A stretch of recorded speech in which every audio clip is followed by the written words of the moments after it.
संजय संजय इशारा कर रहे हैं, संजय बताइए। पहले आप इधर आ जाए जी। बड़ा सवाल यहाँ हो गया है, सुप्रीम कोर्ट ने सवाल उठाया है जिसमें अब जाकर स्पीकर के जो वकील हैं उन्होंने कहा कि जी हाँ नोटिस तो आया था, लेकिन वो उसी समय खारिज कर दिया गया था। नीरज किशन कौल ने ये कहा कि नोटिस कोई एक लाइन का ईमेल नहीं था, वो ऑन रिकॉर्ड दिया गया था, उसकी रिसीविंग है जिस पर एमएलएज के साइन हैं। इस पर सीनियर एडवोकेट राजीव धवन ने, जो स्पीकर की पैरवी कर रहे हैं, उन्होंने कहा कि देयर वाज अ नोटिस, एक नोटिस आया था और वो रिजेक्ट हो गया था क्योंकि उसमें जो क्वेश्चन था वैलिडिटी और इंफॉर्मेशन का वो सही नहीं था। इस पर सुप्रीम कोर्ट ने कहा कि अगर ये नोटिस था और वो रिजेक्ट कर दिया गया तो हमें स्पीकर के नाम नोटिस इशू करना पड़ेगा, उन्हें सारी चीजें अदालत के सामने स्पष्ट करनी होंगी और ये बताना पड़ेगा और वो सारे डॉक्यूमेंट सबमिट करने पड़ेंगे कि नोटिस क्या था और किस ग्राउंड पर इसे रिजेक्ट किया गया।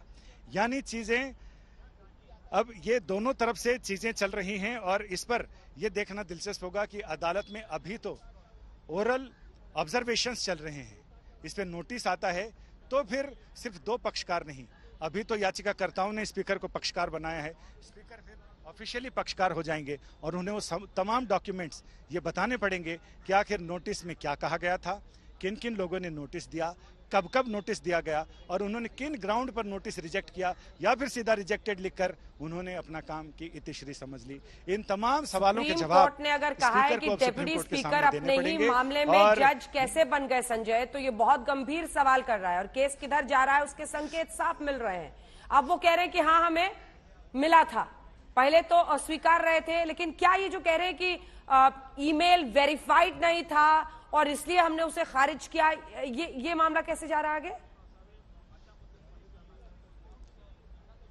इनका ये कहना है कि कोई ईमेल ऐसा नहीं था बिना वेरीफाइड ईमेल से किया गया हो, उस पर विधायकों के दस्तखत हैं। खारिज करने से पहले एक बार इनकी दलील ये कि खारिज करने से पहले एक बार स्पीकर को उन विधायकों से एक बार कंफर्मेशन करना चाहिए था, क्या आपने ही ये नोटिस भेजा है। बिना कंफर्मेशन के, बिना एक प्रक्रिया अपनाए हुए आखिर अपनी तरफ से एक तरफा कार्रवाई करते हुए डिप्टी स्पीकर ने वो नोटिस कैसे खारिज किया जो नोटिस खास उन्हीं के खिलाफ था, उन्हें पद से हटाने के खिलाफ, उनके खिलाफ सदन के अविश्वास की का द्योतक था वो नोटिस। उन्होंने बिना किसी से बात किए, बिना किसी को बताए, या सदन में अगर उनको ये बताना था कि एनोनिमस एक नामालूम किसी ऐसे ईमेल आईडी से आया है जो कंफर्म नहीं है, तो इसको सदन के सामने इतना विश्वास में लेना चाहिए था। लेकिन फिलहाल अब सुप्रीम कोर्ट ने कहा कि यहाँ सवाल है कि क्या 34 विधायकों की तरफ से स्पीकर के खिलाफ नोटिस दिया गया या नहीं कि उन्हें पद से हटाया जाए।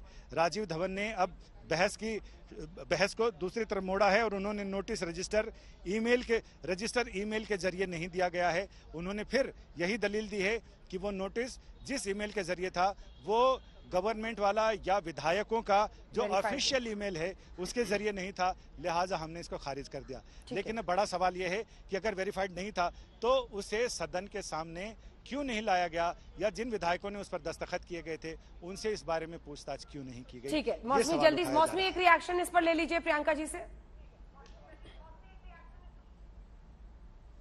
जी प्रियंका जी क्या कहेंगे, आपकी कोर्ट भी ये कह रही है मतलब कि जज इन हिज ओन केस इस तरह का मैटर हो गया कि खुद ही फैसला ले रहे हैं, खुद ही कातिल है, खुद ही जज है। नहीं देखिए बहुत स्पष्ट है और डेप्यूटी स्पीकर ने बाकायदा बताया कि जो ईमेल रिसीव हुई वो एक अनवेरिफाइड ईमेल। अनवेरिफाइड किसको कहते हैं कि आप सारे जो चुने हुए एमएलएज हैं जो भी वहां पे बैठे हैं उनके अगर verified that email was not the official email और कोई भी ईमेल भेज दे तो किस बुनियाद पे उसको एक्सेप्ट करें। और अगेन आई विल रिपीट कि जब तक मोशन असेंबली में नहीं पेश होता है it can not be accepted.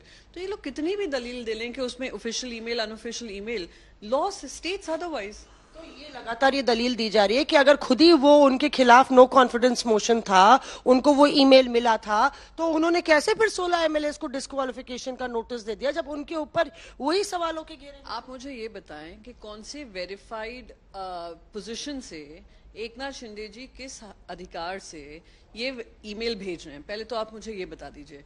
जब वो चीफ विप नहीं है शिवसेना लेजिस्लेटिव पार्टी के, जब वो किसी तरीके का उनके पास ऑफिशियल पोजीशन नहीं है लेजिस्लेटिव असेंबली में, वो भेजते हैं कि आप डिप्यूटी स्पीकर पे हमें भरोसा नहीं है, एक अनवेरिफाइड अकाउंट से भेजते हैं। डिस्क्वालीफाई करने से पहले भेजा गया था ना ये पर डिस्क्वालीफाई होने से पहले, पर he has no authority, position, responsibility to send. Ajay Chaudhary के बनने से पहले एकनाथ शिंदे ने वो ईमेल नहीं नहीं, ये गलत बात है, ये बिल्कुल गलत बात है। ईमेल जब प्राप्त हुआ है तब वो कोई भी पद पे नहीं थे। और जिस तरह से कहा गया है कि लगातार इस बात की दलील दी जा रही है कि पूरा स्पीकर जो है, जो भी कागज है, दस्तावेज कोर्ट में रखे, ऐसा कोर्ट ने कहा कि हमें सारे डॉक्यूमेंट्स देखने पड़ेंगे कि वो वेरीफाइड था या अनवेरीफाइड। रख दें। अभी इसमें यहाँ पे कोई मैं मानती हूँ कि गलत नहीं है। हमने जो भी डिप्यूटी स्पीकर होंगे, हमारी पार्टी होगी, जो भी हमारे पक्ष ने दलील रखी है वो बहुत क्लियर है कि they are going as per the constitutional norms. पर लगातार कोर्ट में सुनवाई चल रही है। पहले एक जिक्र किया था कि आप हाई कोर्ट नहीं गए, क्या जो सुनवाई चल रही है और जिस तरह से सुप्रीम कोर्ट लग रहा है कि मामले की सुनवाई और आगे बढ़ा सकता है, आपके लिए झटका है कि हाई कोर्ट में ना हो के सुप्रीम कोर्ट में हो? नहीं, झटका कुछ नहीं है, पर मैं मानती हूँ कि एक बैठे हुए मंत्री, जो अब खैर उनको जगह से निकाल दिया है, एक चुने हुए एमएलए महाराष्ट्र से, वो महाराष्ट्र हाईकोर्ट पे ही विश्वास उन्होंने छोड़ दिया है। ठीक है, क्या इन पे मजबूरी रही होगी कि सुप्रीम कोर्ट में गए? क्या आप कह रहे हैं कि महाराष्ट्र हाईकोर्ट में उनको सही जजमेंट नहीं मिलेगा? ठीक है अंजना, तो यहाँ पे आप देखिए प्रियंका लगातार डिफेंड कर रही हैं और कह रही हैं कि बतौर जब एकनाथ शिंदे ने वो ईमेल भेजा था वो कोई पद पे नहीं थे।